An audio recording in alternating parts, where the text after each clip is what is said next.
பெரியாறில் அணை கட்டுவதற்கு ஒப்புதல் கோரி மத்திய சுற்றுச்சூழல் அமைச்சகத்திடம் கேரள அரசு விண்ணப்பித்துள்ளது. முல்லை பெரியாற்றின் குறுக்கே அணை கட்ட கேரள அரசு தீவிரமாகியுள்ளது.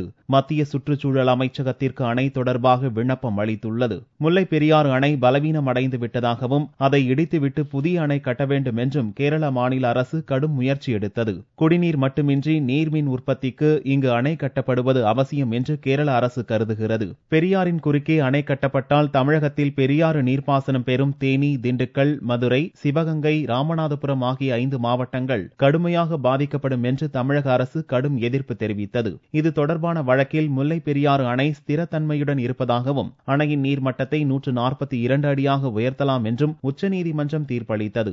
இந்நிலையில் முல்லை பெரியாறு அணை நீர்வழித்தடத்தின் குறுக்கே வேறு ஒரு இடத்தில் அணை கட்ட கேரளா திட்டமிட்டுள்ளது. இதற்காக மத்திய சுற்றுச்சூழல் அமைச்சகத்திடம் கேரள அரசு விண்ணப்பித்துள்ளது. புதிய அணை கட்டப்படுவதன் மூலம் குறிப்பிட்ட பகுதிகளில் குடிநீர் வசதி செய்து தரப்பட உள்ளதாக அந்த விண்ணப்பத்தில் காரணம் தெரிவிக்கப்பட்டுள்ளது. கர்நாடகாவில் மேகதாது பகுதியில் குடிநீர் தேவைக்காக என்று காரணம் கூறி அம்மாநில அரசு அணை கட்டும் முயற்சியை தமிழகம் கடுமையாக எதிர்த்தது. கர்நாடக அரசு நிதிநிலை அறிக்கையில் அணை கட்டுவதற்கான ஆய்வுக்கு நிதி ஒதுக்கப்பட்டது. ஆனால் கேரளா போன்று மத்திய சுற்றுச்சூழல் அமைச்சகத்திடம் கர்நாடக அரசு இதுவரை விண்ணப்பிக்கவில்லை என்பது குறிப்பிடத்தக்கது.